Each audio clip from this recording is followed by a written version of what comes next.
बच्चों, आज हम जयशंकर प्रसाद द्वारा रचित कहानी आकाशदीप का अध्ययन करेंगे। जैसा कि आपको अवगत कराया जा चुका है, कहानी से संबंधी 2 प्रश्न आपकी परीक्षा में पूछे जाते हैं। पहला सारांश और दूसरा उद्देश्य। तो यदि आपने कहानी के भाव को, कहानी की कथा वस्तु को, कहानी के उद्देश्य को समुचित ढंग से समझ लिया है तो निश्चित ही आप अधिकतम अंक पा सकेंगे। कहानी आरंभ करने से पहले जयशंकर प्रसाद, जो एक कहानीकार के रूप में भी जाने जाते हैं, थोड़ा सा इन पर प्रकाश डालते हैं। हिंदी साहित्याकाश के प्रकाशमान नक्षत्र जयशंकर प्रसाद जी बहुमुखी प्रतिभा संपन्न साहित्यकार थे। वे श्रेष्ठ कवि, नाटककार, उपन्यासकार तथा कहानीकार हैं। वैसे तो प्रसाद जी मूल रूप से कवि माने जाते हैं, किंतु कहानीकार के रूप में भी कहानी के विभिन्न तत्वों को जन्म देने वाले कहानीकारों में अग्रगण्य हैं। प्रसाद जी की ग्राम कहानी को इनकी पहली कहानी माना जाता है और छाया हिंदी की मौलिक कहानियों का प्रथम संकलन माना जाता है। छाया कहानी संकलन है। प्रसाद जी के 5 कहानी संकलन प्रकाशित हुए हैं: छाया, प्रतिध्वनि, आकाशदीप, आंधी तथा इंद्रजाल। इनकी कहानियाँ सर्वोत्तम कहानियों में गिनी जाती हैं और ये एक भावुक कहानीकार हैं। ऐतिहासिक कहानीकार भी इन्हें हम कह सकते हैं। जितना प्रभाव काव्य पर इनका है, उतना ही ये नाटक, उपन्यास और कहानियों पर भी सफलतापूर्वक प्रभावशाली सिद्ध होते हैं। इनकी कहानियाँ पाठकों को काव्यशाही आनंद प्रदान करती हैं। प्रसाद जी की अधिकांश कहानियाँ भारतीय संस्कृति एवं इतिहास से संबंधित हैं। अपनी कहानियों के माध्यम से प्रसाद जी ने जातीय गौरव का गुणगान किया है। प्रसाद जी की सभी कहानियाँ भावात्मक हैं, उनमें अनुभूति की प्रधानता है और ये विशेषता हिंदी के सभी कहानीकारों में नहीं पाई जाती है। प्रसाद जी की कहानियों की इस भाव प्रवणता से कोई भी पाठक प्रभावित हुए बिना नहीं रह सकता। इसके अतिरिक्त प्रसाद जी की कहानियाँ प्रायः भारतीय इतिहास के आधार पर ही कल्पित हैं। प्रसाद जी की लंबी कहानियाँ घटनाओं पर आधारित हैं और घटनाओं के पात्र पूर्णतः आपस में तालमेल रखते हैं। इनकी ये कहानी आकाशदीप 1929 में प्रकाशित हुई। तो सबसे पहले हम इस कहानी के पात्रों के बारे में जान लेते हैं। पात्र परिचय: बुद्धगुप्त कहानी का नायक है और जलदस्यु है। जलदस्यु अर्थात समुद्री लुटेरा। चंपा एक क्षत्रिय बालिका है। बुद्धगुप्त के साथ ही जलपोत पर बंदी हैं बुद्धगुप्त और चंपा। बुद्धगुप्त भी ताम्रतिप्ती का क्षत्रिय है। दोनों क्षत्रिय होते हुए भी एक दूसरे से अपरिचित हैं और नाव पर बंदी बने हुए हैं। चंपा के पिता बुद्धगुप्त के कारण ही,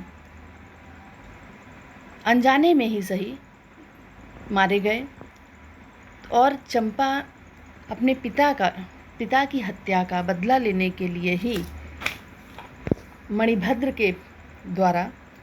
के पास जाती है और जो वणिक मणिभद्र है, ये मणिभद्र लिखा हुआ है, वणिक मणिभद्र, ये कोष्ठक में इसलिए है कि ये प्रमुख पात्रों में से नहीं है। इसकी कहानी के आरंभ में ही मृत्यु हो जाती है।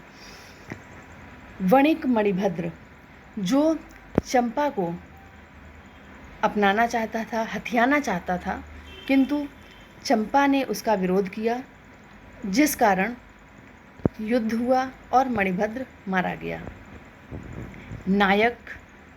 नायक द्वारा ही चंपा और बुद्धगुप्त को बंदी बनाया गया था। मणिभद्र के कहने पर ही नायक ने दोनों को बंदी बनाया था।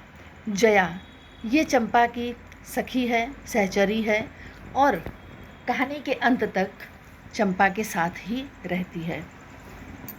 तो अब कहानी की कथा वस्तु पर हम संक्षेप में पहले प्रकाश डाल लेते हैं। इस कहानी में जलदस्यु के जीवन की कथा है। जलदस्यु बुद्धगुप्त है। बुद्धगुप्त के जीवन की कथा है। नारी के अंतर्द्वंद और मनोदशा का चित्रण है। कहानीकार ने चंपा के माध्यम से तत्कालीन नारी के अंतर्द्वंद और मनोदशा का चित्रण किया कि किस प्रकार वो बुद्धगुप्त से पहले घृणा करती है, क्योंकि वो उसे अपने पिता का हत्यारा मानती है, हत्या का कारण मानती है। उसी के कारण ही, बुद्धगुप्त के कारण ही उसके पिता ने जल समाधि ली थी।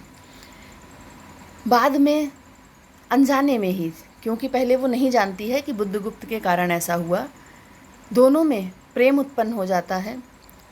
फिर पता लगता है, प्रतिशोध की भावना पीछे हो जाती है, क्योंकि वो न तो घृणा को ऊपर रख पाती है और ना ही प्रेम को। इस अंतर्द्वंद में फंसी रहती है और मनोदशा का चित्रण किया है। प्रेम और घृणा का चित्रण। व्यक्तिगत प्रेम की अपेक्षा लोक कल्याण को प्रमुखता दी है। कहानी के अंत में जब बुद्धगुप्त द्वीप छोड़कर भारत की ओर, क्योंकि समुद्री मार्ग से वो एक द्वीप पर पहुंच जाते हैं, वहाँ कई वर्षों तक रहने के पश्चात बुद्धगुप्त भारत वापस लौटता है तो चंपा को अपने साथ चलने के लिए कहता है। चंपा इनकार करती है और उसी द्वीप पर आजीवन रहना चाहती है। तो यहाँ पर कहानीकार ने व्यक्तिगत प्रेम की अपेक्षा लोक कल्याण को प्रमुखता दर्शाई है। आकाशदीप जो कहानी का शीर्षक है, आकाशदीप से तात्पर्य ये है कि आजीवन वो एक, जैसे कि प्राचीन समय में जब कोई घर से बाहर चला जाता था, उसकी सुरक्षा के लिए, ईश्वर से प्रार्थना के लिए, कामना के लिए दीपक जलाए जाते थे कि वो सकुशल घर लौट आए। चंपा उस द्वीप पर रहते हुए आजीवन दीपक जलाती है और उस दीपक को आकाशदीप के रूप में कहानीकार ने चित्रित किया है। तो ये कहानी की कथा वस्तु है। अब कहानी का सारांश हम पढ़ लेते हैं। आकाशदीप कहानी का आरंभ समुद्र की तरंगों पर हिचकोले खाते पोत पर बंदी बनाकर रखे गए दो बंदियों के वार्तालाप से होता है। दोनों बंदी एक दूसरे से अपरिचित और अनजान हैं। तूफान के कारण पोत की व्यवस्था भंग हो जाती है और दोनों परिस्थितियों वश रात्रि के अंधकार में लुढ़कते हुए एक दूसरे से टकरा जाते हैं। दोनों का बंधन मुक्त होना चाहते हैं और अपने प्रयास में सफल भी हो जाते हैं और प्रसन्नता से एक दूसरे को गले लगाते हैं। एक का नाम, उसमें से एक स्त्री है और एक पुरुष। स्त्री का नाम है चंपा और पुरुष का नाम है बुद्धगुप्त।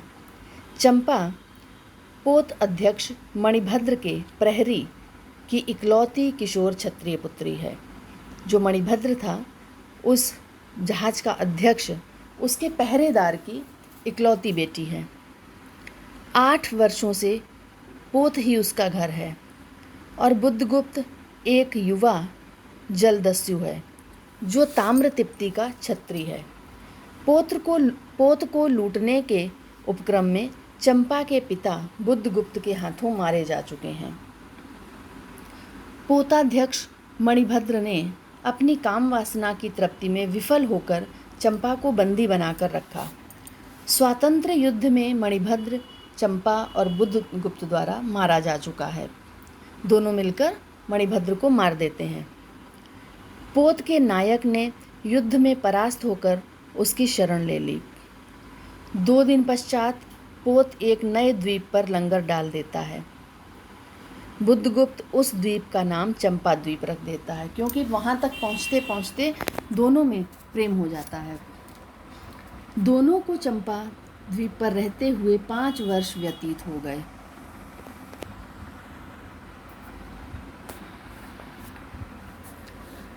संध्या समय चंपा एक दीप को जलाकर मंजूषा में रखकर दीपाधार को डोरी खींचकर ऊपर आकाश में चढ़ा रही है और द्वीप पर बुद्धगुप्त और चंपा का राज चलता है। बुद्धगुप्त की आज्ञा से सभी द्वीपवासी चंपा को रानी कहते हैं। दस्यु वृत्ति छोड़ चुका बुद्धगुप्त चंपा के सम्मुख अपना प्रणय प्रस्ताव रखता है, किंतु चंपा उसे अस्वीकार कर देती है। विवाह का प्रस्ताव रखता है तो चंपा उसे इनकार कर देती है, क्योंकि चंपा अपने पिता के हत्यारे जलदस्यु बुद्धगुप्त को क्षमा नहीं कर पाई है। बुद्धगुप्त बार बार उसे प्रणय निवेदन करता है और उसे विश्वास दिलाता है कि उसके लिए अपने प्राण तक दे सकता है। अंततः चंपा उसके सम्मुख अपना हृदय हार कर अपना प्रतिशोध का कृपाण निकालकर समुद्र में फेंक देती है। इस पर बुद्धगुप्त उससे कहता है, तो आज मैं विश्वास करूं क्षमा कर दिया गया।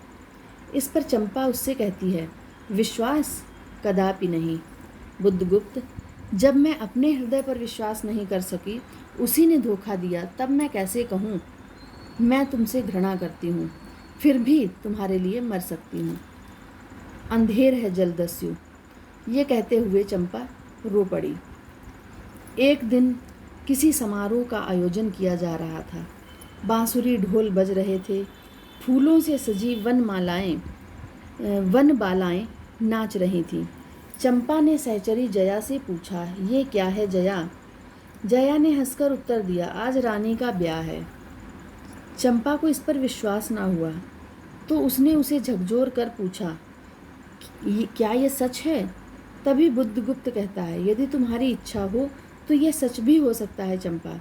इस पर चंपा प्रति प्रश्न करती है, क्या मुझे निस्सहाय और कंगाल जानकर तुमने आज सब प्रतिशोध लेना चाहा? बुद्धगुप्त अपना पक्ष रखते हुए कहता है कि मैं तुम्हारे पिता का घातक नहीं हूँ चंपा, वह एक दूसरे दस्यु के शस्त्र से मरे। बुद्धगुप्त अंततः चंपा के पैर पकड़कर कहता है कि मुझे अपने देश भारतवर्ष की बहुत याद आती है, मैं वहाँ लौटना चाहता हूँ। चलोगी चंपा? पोत पर असंख्य धनराशि लादकर राजरानी सी जन्मभूमि के अंक में। इस पर चंपा ने उसके हाथ पकड़ लिए। किसी आकस्मिक झटके ने एक पल भर के लिए दोनों के अधरों को मिला दिया। सहसा चैतन्य होकर चंपा ने कहा, बुद्धगुप्त, मेरे लिए सब भूमि मिट्टी है, सब जल तरल है, सब पवन शीतल है। प्रिय नाविक, तुम स्वदेश लौट जाओ विभवों का सुख भोगने के लिए और मुझे छोड़ दो इन निरीह भोले भाले प्राणियों के दुख की अनुभूति और सेवा के लिए।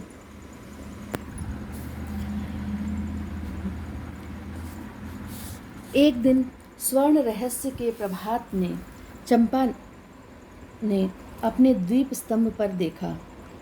सामुद्रिक नावों की एक श्रेणी चंपा का उपकूल छोड़कर उत्तर की ओर महाजलव्याल के समान संतरण कर रही है। उसकी आंखों से आंसू बहने लगे। यह कितनी ही शताब्दियों पहले की कथा है। चंपा आजीवन उस द्वीप स्तंभ के आलोक में दीपक जलाती रही, किंतु उसके बाद भी बहुत दिन द्वीप निवासी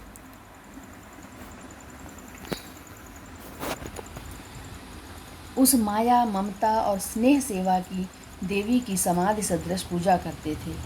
एक दिन काल के कठोर हाथों ने उसे अपनी चंचलता से गिरा दिया। इस प्रकार चंपा की मृत्यु के साथ ही कहानी का अंत हो जाता है। कहानीकार ने यहाँ पर जो चंपा और बुद्धगुप्त के घृणा प्रेम प्रतिशोध के माध्यम से जो एक कहानी को विस्तार दिया है वह सराहनीय है। अब हम कहानी के उद्देश्य को पढ़ेंगे।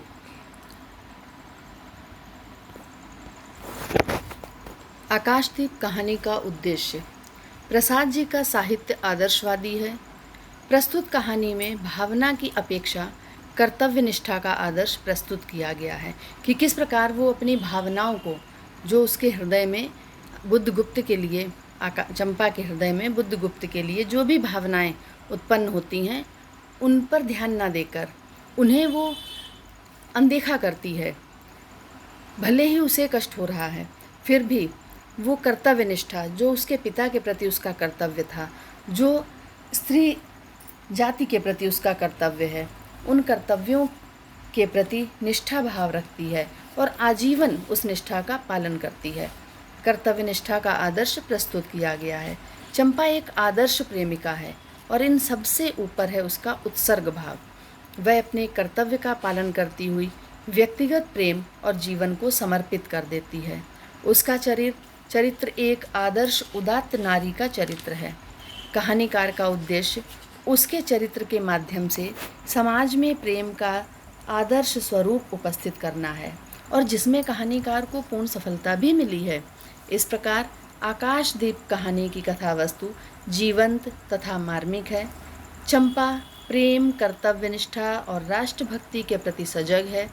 वह अपने प्रेम का बलिदान करती है तथा प्रेम के गौरव की रक्षा के लिए स्वयं का आत्मोत्सर्ग भी करती है। निष्कर्ष रूप से हम कह सकते हैं कि प्रस्तुत कहानी कला की कसौटी पर खरी उतरती है। तो इस प्रकार हमने देखा, जयशंकर प्रसाद जी ने आकाशदीप कहानी के माध्यम से समाज में एक संदेश दिया है कि व्यक्ति के लिए कर्तव्य निष्ठा और राष्ट्रभक्ति पहले है, बाद में उसका व्यक्तिगत भावनाएं उसकी बाद में आती हैं। कहानी की मूल संवेदना प्रेम और घृणा का संघर्ष है। कथा वस्तु में मैंने आपको बताया था कि उसका जो अंतर्द्वंद है, उसका वर्णन, कि उसके मन में प्रेम और घृणा दोनों भाव एक साथ चलते हैं, जिनका समापन करुणा में होता है। नारी अपनी सेवा के कारण देवी है। चंपा की व्यक्ति सेवा समष्टि सेवा में बदल जाती है। जो अपने पिता की सेवा, एक व्यक्तिगत जो उसका भाव था, वो समष्टि सेवा में, वो वहाँ रहकर वहाँ द्वीप के सभी निवासियों की सेवा करना चाहती है और आजीवन उसी में लगी रहती है। वह चंपा द्वीप की पूज्या बन जाती है। द्वीप के सभी निवासी देवी मानकर पूजा करते हैं उसकी इसी भावना से। और यह कहानी वसुधैव कुटुंबकम की मूल भावना पर भी टिकी हुई है। तो आशा है कि बच्चों कहानी आपको समझ में आई होगी और अच्छी तरह से आप अब इसे लिख सकेंगे। धन्यवाद।